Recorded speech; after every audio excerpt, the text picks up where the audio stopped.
Surrender. It's from Srimad Bhagavatam, Canto 8, Chapter 3. It's beautiful verses. Gajendra is in trouble and he's praying to Lord Krishna to save him. So we are reading those verses and devotees are presenting their realizations. And today we have very wonderful devotees presenting Kannan Prabhu and Sreedevi Mataji. Let's hear it from them. Hare Krishna Prabhu and Mataji. Hare Krishna Mataji. I'll share my screen. Are you able to see my screen, Prabhu? Yes, Prabhu, we can see. Thank you. I'm ready. Hare Krishna, everyone. We would like to thank Satisara Prabhu, Jai Subhatra Mataji, and Veena Mataji for giving us this opportunity. Please forgive us if we make any mistakes. Om Namo Bhagavate Vasudevaya. Om Namo Bhagavate Vasudevaya. Om Namo Bhagavate Vasudevaya. So today we are going to talk about Gajendra prayers, Canto 8, Chapter 3, verse 20 and 21. So I'm going to recite the sloka. Ekantino yasya na kanchana tam vanchanti ye vai bhagavat prapanna adiyat pudam tat charitam sumangalam kayanta ananta samutramakna tamaksharam brahma param paresham avyaktamadhyatmika yoga kamyam adintriyam sukshmam ivati duram anantamadhyam paripurnamide. Translation. Unalloyed devotees who have no desire other than to serve the Lord, worship Him in full surrender, and always hear and chant His activities, which are most wonderful and auspicious. Thus, they always merge in an ocean of transcendental bliss. Such devotees never ask the Lord for any benediction. I, however, am in danger.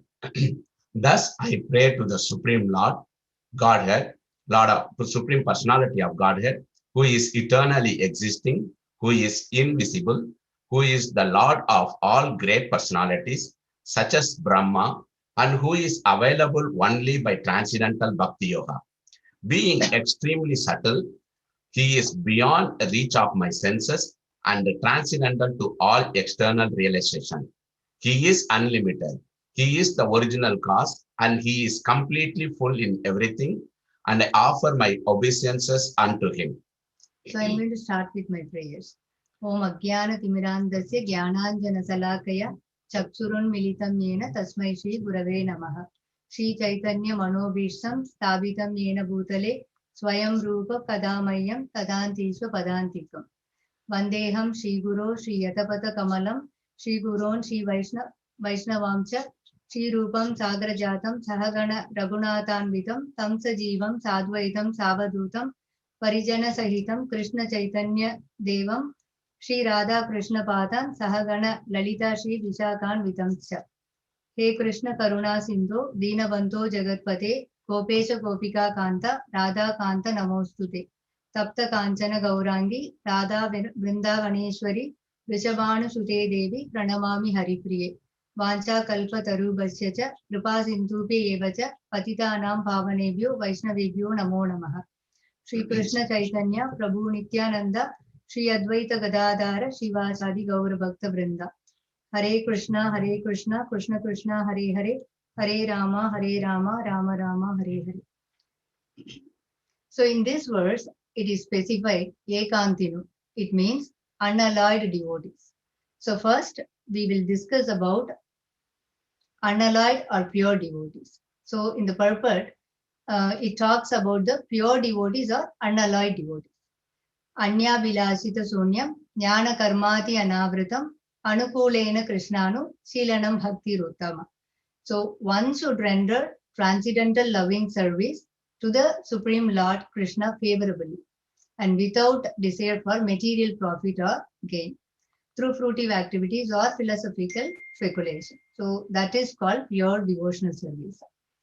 So the pure devotee is Anya Bilashita Sonya. So that means he has no motive behind his worship. So Anya Bilashita means no desire for material enjoyment. So devoid of, like, free from all material desires. So they don't have mental speculations. So they don't expect anything in return. So to execute or develop pure devotional service, one must free from material desires. So free from the association of person who is very addicted to fruitive activities. So the pure devotee is called Nishkama, which means he has no desire for self-interest. So Queen Kunti is the best example. She preferred distress because it is an opportunity for remembering Krishna. So unalloyed devotees have nothing to ask from the Supreme Personality of Godhead. But Gajendra, the king of the elephants, was circumstantially asking for an immediate benediction because he had no other way to be rescued. So in Srimad Bhagavatam, Canto 4, Chapter 12, verse 42, purport says, the total devotional qualities are development of unalloyed love for Krishna. So how this unalloyed love for Krishna can be achieved? So it can be achieved simply by hearing about Krishna. So Lord Chaitanya accepted this principle that if one in any position submissively hear the transcendental message spoken by Krishna or about Krishna, then gradually he develops the quality of unalloyed love. And by that love only, he can conquer the unconquerable. So now Kannan will add these points. As Sreedevi said, we should have unalloyed love towards Krishna. Are we having really unalloyed love towards Krishna? But I feel that, we are having annoyed love towards Krishna, meaning Krishna, give me this, give me that. And we are asking everything from Krishna. Even when we wake up in the morning, what we are doing, the first thing, Krishna, today the day should go well without any issues. This is what we are praying to Krishna. Please help on that. Or otherwise, also otherwise, when we say that, if I do 16 rounds of chanting today morning, so Krishna will take care of all troubles today. That is the feeling, at least I am having. Anytime did we ask Krishna that, like yesterday I was able to remember you only 2 hours, but today give me the strength to remember you at least 8 hours or more. Did we ask anytime in the early morning when we wake up from the bed? At least I'm not doing that. So mostly, we are having, something, disturbance love towards Krishna. But I wanted to tell you this about one story about this unalloyed love. Some of you might have heard this story, but it is a very touching story. This incident, incident happened in northern part of India. But some people claim that it is a true incident, but I don't know whether it is true or not. But I just want to share this story. There was an old lady around 65 years old.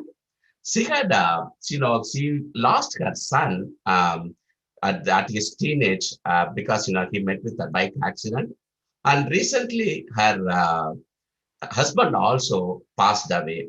So because of that, she had no one to take care of her. So that's why, she left home and she was wandering around and she goes to every temple and she was doing this. One day she went to a temple nearby town. That was a Krishna temple. And she went there and she took a darshan from the temple, but the temple was really crowded. And after having the darshan, she went and sat inside, inside the temple, somewhere around the corner, and she was quietly sitting. So yeah, the people were coming and taking the darshan and going out. And the temple was, every day, they closed the temple at 10 p.m. So when the devotees, when the priest and the temple management were about to close, they noticed that this grandma was still sitting there, and the temple management person, he went and asked that grandma, you are sitting here from the afternoon. Are you not going home? Then the grandma replied him, no, I don't have anyone to take care of me. I have no place to go also. Can I stay here inside this temple? The temple management person said, okay, you can stay. And then they left. The next day morning they came and the grandma was still there. And the temple management went and approached that grandma and asking her, Since you want to stay inside the temple, you can stay as long as you want. We don't have any objection, but can you do simple services for the temple? The grandma immediately replied, yes, I can do the services. Then they said, you just, every day you have to clean the temple, just, sweeping and, doing the wet mopping. And then, we will pay small amount for this service also, and we will give you one room also inside the temple to stay for you. But the room is, just they had the generator inside the room. When the power goes off, they'll switch on the generator for the room. So they gave that room for that old lady. She happily accepted everything. And then the next day morning, she wakes up at 3 a.m. in the morning. And after taking bath, she was cleaning, basically, cleaning the premises. But the temple management clearly told her that you can clean everywhere except the the Garbhagraha where the main deity is there. She accepted that, and she was cleaning everything. Then around 4:30, the priest will come, and they decorate the Krishna with all the ornaments, like big earrings and also big garlands and everything. They put everything, and she simply sit in front of the deity and watching everything. She was so happy to see all those things. Around 5:30, the general people started coming. So from 5:30, people started coming and taking the darshan from Krishna. So this was going on for the whole day. From 5:30 to, till 10 p.m., the temple is very famous temple. So, more devotees come and they take their blessings and they go out there. So she was watching everything. 2 days she was watching it. She was she did not feel anything. But the third day she felt something disturbing her. What she was thinking, no, the Krishna, they are waking up Krishna around 4:30, and they put all the ornaments and everything, big garlands also on Krishna, and the Krishna was standing from 4:30 to 10 p.m. without taking any rest. So Krishna must be suffering from, long standing. So she felt really bad about this, and she, almost she cried, and she was not able to help anything on this. See, as if she thinks that, since Krishna is standing for the long time, he is, having leg and hands pain and everything. And one time she was pretty much upset about the devotees, the people those who are coming. Why these people are coming continuously without giving any gap to Krishna so that Krishna can take some rest? But these people are continuously coming. Then she decided, she was watching this and she was crying.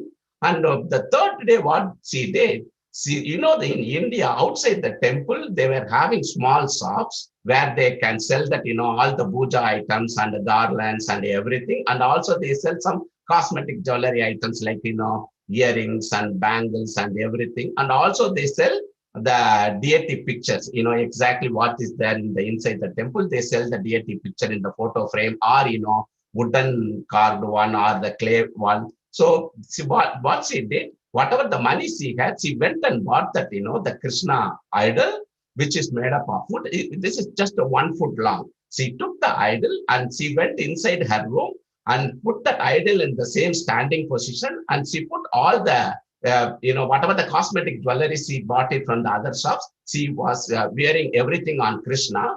And then, she went out and watching the crowd for 1 hour. After 1 hour, she goes back again into the room, and she was removing all the jewelries and take Krishna and put it on her lap and pressing Krishna's leg and hands as if she is thinking that, she is relieving Krishna's pain. So she was doing this for 10 minutes and then put the Krishna's back in standing position and put all the jewelries and ornaments and everything. And then she will go outside and stand in front of the temple and watch the crowd. Again, another 1 hour, 1 hour, she will go inside and she does this everything every 1 hour, giving the massage for Krishna every 1 hour.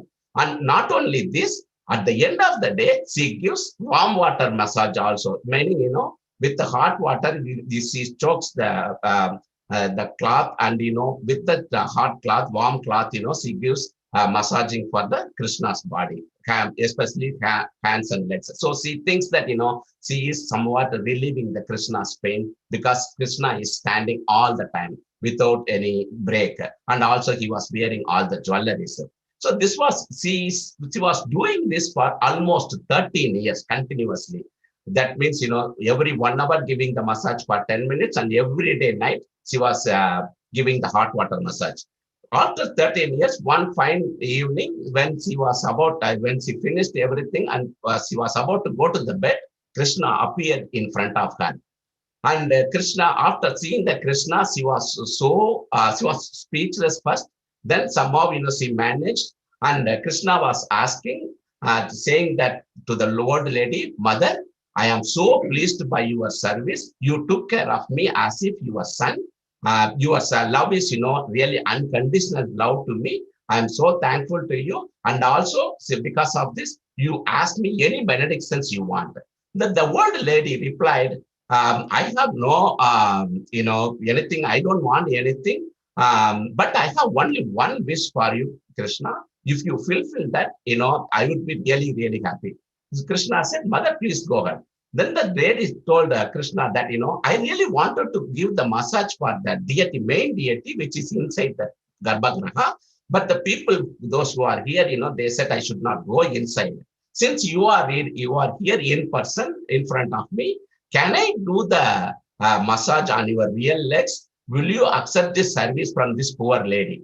Krishna immediately accepted. Oh, Mother, go ahead. I am so happy for that. Then Krishna was lying down inside the small room, and she was giving massage for Krishna's real leg and hands. And also she was giving that, hot water massage also. But when she was doing that, she was, she cried with the joyful tears comes out of her eyes. So, after this, Krishna said, okay, Mother, you are, enough doing the service on this earth. I really wanted to take you back to the Goloka Vrindavan. So, Krishna immediately took her to the Goloka. And then the next day morning, until 7 o'clock, this lady, the old lady, did not show up for cleaning. The temple management was worried. And then, they went and saw inside this room, and they came to know that, the soul already left from the body of the old lady. And then, they did the final rite for her. This is the beautiful story. I read this story. This is, maybe, this unalloyed love, unconditional love that lady had towards Krishna. Now, Sreedevi will continue the Gajendra prayers. So, as we all know, Gajendra, the king of elephants, he was in great distress when he was attacked by a crocodile when he went to take bath in a lake. So, Gajendra, in one of his previous lives, he was a great devotee of Vishnu who had practiced devotional service, offered prayers to Krishna, but due to his disrespect to the great sage Agastya, he had been cursed to be reborn as an elephant. So at the time of great distress, he started remembering his prayers. So in this material world, every living entity is always distressed because this world, material world, is full of suffering. So sometimes when there is no alternative, what pure devotees do is fully dependent on the mercy of the Supreme Lord. Praise for some benedictions. A great example is Draupadi. So now Kannan will add his points. Okay, as Sreedevi said, Draupadi is a pure devotee. We have no question about that. Still, she has some difficult situation, and she had asked for the help from everyone, but no one helped. Finally, she surrendered to Supreme Lord and she was rescued. One may ask, why pure devotee is facing trouble? It is not that pure devotee is in trouble. What we need to understand from the Draupadi's incident is, if you surrender to Krishna, then you will be saved. All these past tense are fallen souls like us to understand, if we have unalloyed love, Krishna will save us. From Gajendra's prayer, the key point is, if you serve for Krishna, you will be liberated either this life or immediate next life also. So some people think that at the time of death, if we remember Krishna, we will be saved. No, you should pray Krishna throughout your life. If for some reason at the end of this life, if you are not liberated, you will be liberated from next life also. So we should think that way in Gajendra's prayer. Now Sridevi will say how pure devotee will enjoy the transcendental bliss. So unless one is completely pure devotee, one cannot enjoy the transcendental bliss derived from chanting and dancing in the ecstasy of the Sankirtana movement. So such ecstasy is not possible for an ordinary devotee. So Lord Sri Chaitanya Mahaprabhu showed us how one can enjoy this transcendental bliss simply by chanting, hearing and dancing in ecstasy. So this is Bhakti Yoga. So in Bhagavad Gita, chapter 12, verse 9, Krishna is talking about Bhakti Yoga. Ata sittam samatadum nasa noshi mayi stiram abhyasa yoke natato mamik chaptu tananjaya. So my dear Arjuna, O winner of wealth, if you cannot fix your mind upon me without deviation, then follow the regulative principles of Bhakti Yoga. So in this way, develop a desire to attain me. So here, Krishna says, if you cannot focus your mind on me without any distraction, don't worry. We have simple method, just to follow the regulative principles of Bhakti Yoga. So one can ask, what are the regulative principles of Bhakti Yoga? So to practice the regulative principles of Bhakti Yoga, one should, under the guidance of expert spiritual master, follow certain principles. Like one should rise early in the morning and take bath, visit the temple and offer some prayers and chanting Hare Krishna Mahamantra, then collect some flowers to offer to the deities, cook foodstuffs to offer to the deities and take prasadam and go home. So there are various rules and regulations which one should follow. And one should constantly hear Bhagavad Gita and Srimad Bhagavatam from pure devotees. So this practice of Bhakti Yoga under the rules and regulation with the direction of a spiritual master will surely bring one to the stage of love of God. If one follow this, then he is sure of his progress into the spiritual kingdom of God. So the king of elephant, Gajendra, said Adhyatmika Yoga Gamyam, indicating that unless one is situated on this transcendental platform, one cannot approach the Supreme Lord. So yet, Sri Chaitanya Mahaprabhu has awarded this benediction to everyone, even to the fallen souls who have no heritage of anything in spiritual life. So that is actually being seen in Krishna consciousness movement. So the path of Bhakti Yoga is pathless process by which one can approach the Supreme Personality of Godhead. So what I realized from this Gajendra prayer is, no matter whether we are going back to Krishna or not, we should have our unalloyed love towards Krishna forever. Because we all know that our constitutional position is to serve Krishna. So now Kannan will add his points. Krishna says in Bhagavad Gita, chapter 7, verse 1, Sri Bhagavan Uvacha Maya Sakta Mana Partho Yogam Yunjan Madakshaya Asamsayam Samakramam Yadaknyas Yasi Dachruno. So, in this verse, Krishna says, by practicing yoga in full consciousness of me, with mind attached to me, you can know me in full, free from doubt. Only through devotional service, one can approach the Supreme Lord. By concentrating one's mind upon Krishna, one is able to know the absolute truth completely, but not otherwise. This means while eating, sleeping, walking, you should think of Krishna. Concentration of the mind upon Krishna, the Supreme, is made possible by prescribed devotional service in 9 different forms, which are Sravanam, Kirtanam, Vishnu Samaranam, Pada Sevanam, Archanam, Vandanam, Dasyam, Shakyam, and Atma Nivedanam. Out of these 9 processes, Sravanam is the first and most important. The Lord therefore says to Arjuna, Tachrunu, that means hear from me. So we should always hear from Krishna, that means always read Bhagavatam or read about Krishna, Bhagavad Gita, Bhagavad Gita is, read from Krishna, or read about Krishna is, Bhagavatam or other wonderful things, which Srila Prabhupada provided for us. I realized 3 points from this Gajendra prayer. The first point is Krishna is the only one who can save us from suffering, no one else.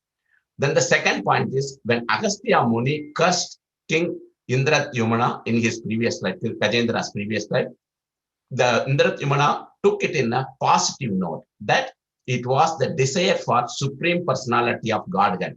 So he was not worried about Agastya Muni's curse. He took it in a positive note. That was Krishna's arrangement. So when our Siksha Guru, Diksha Guru, our spiritual master correcting us, we should always take it in a positive direction, which is Krishna correcting us via these gurus.